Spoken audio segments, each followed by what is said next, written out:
అందరికీ నమస్కారాలు తెలియజేస్తూ కేంద్ర మంత్రులు ఇద్దరు కూడా ట్వీట్ చేయడం జరిగింది. డాక్టర్ జితేందర్ సింగ్ గారు, హర్దీప్ సింగ్ పూరి గారు.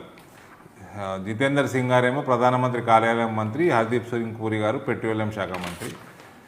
ఇద్దరు దగ్గరికి వెళ్ళి ఫోన్లు కూడా వచ్చినాయి. వీళ్ళు చెప్పేది మనకు తెలంగాణ సమాజానికి అందరు తెలియజేయాల్సిన బాధ్యత మన మీద ఉన్నది. వీళ్ళకి అయ్యా కొడుకును మాట్లాడే అబద్ధాలు విని ఇవాళ ఆగమైపోయి ఆశ్చర్యపోతా ఉన్నారు. ఒక ముఖ్యమంత్రి కొడుకు కూడా గిసుంటి అబద్ధాలు సిగ్గుమానం ఇచ్చిపెట్టి గిసుంటి అబద్ధాలు కూడా మాట్లాడతారు అని. ప్రధానమంత్రి గారు మనకు స్టాచ్యూ ఆఫ్ ఈక్వాలిటీ 5 ఫిబ్రవరి నాడు స్టాచ్యూ ఆఫ్ ఈక్వాలిటీ ఇనాగ్రేషన్ చేయనీకే హైదరాబాద్ వచ్చిండు. శంషాబాద్ దగ్గర వచ్చి ఆయన ఇనాగ్రేట్ చేసిపోయిండు. ఆ రోజట మన కేసీఆర్ కొడుకు ఏమన్నాడు మొన్న, ఆ రోజట ప్రధానమంత్రి కార్యాలయం ముఖ్యమంత్రి గారిని రావద్దు అని చెప్పి మెసేజ్ పంపించిందట. గంత పచ్చబద్ధం ఆడిండు ఆ రోజు.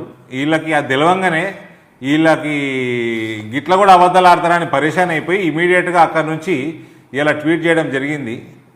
ఆనాడు ప్రధానమంత్రి కార్యాలయానికి ముఖ్యమంత్రియే తెలియజేసిండు, ముఖ్యమంత్రి ఆరోగ్యంగా లేడు, ఆయన ఆరోగ్యం బాగలేదు కాబట్టి రాలేకపోతున్నామని ప్రధానమంత్రి కార్యాలయానికి పంపినట్టు ట్వీట్ చేసిండు ఆయన. పచ్చి అబద్ధాలు. అరే నాయన కేసీఆర్ కొడుక, పగోడు ఇంటికి వచ్చిన కాళ్ళకి నీళ్ళు ఇచ్చి బుక్కెడంత అన్నం పెట్టి తినిపోమంటాం. ఎండలోవడం తిరిగి వస్తే ఇంత మజేదా అయిపోమని చెప్తాం. గట్లాంటిది మన తెలంగాణ సమాజం. ఏదన్నా అబద్ధం ఆడినా అది అతికినట్టు ఉండాలిరా నాయన. ఇదేం పుట్టుబడి, దిక్కుమాల పుట్టుబడి. ప్రధానమంత్రిని పట్టుకొని కూడా అబద్ధాలు ఆడితే ఇక అందరూ సమాజం అంతా నమ్ముతుందా? నీ సంగతి, నీ అయ్య సంగతి తెలంగాణలో అందరికీ తెలిసిన విషయమే.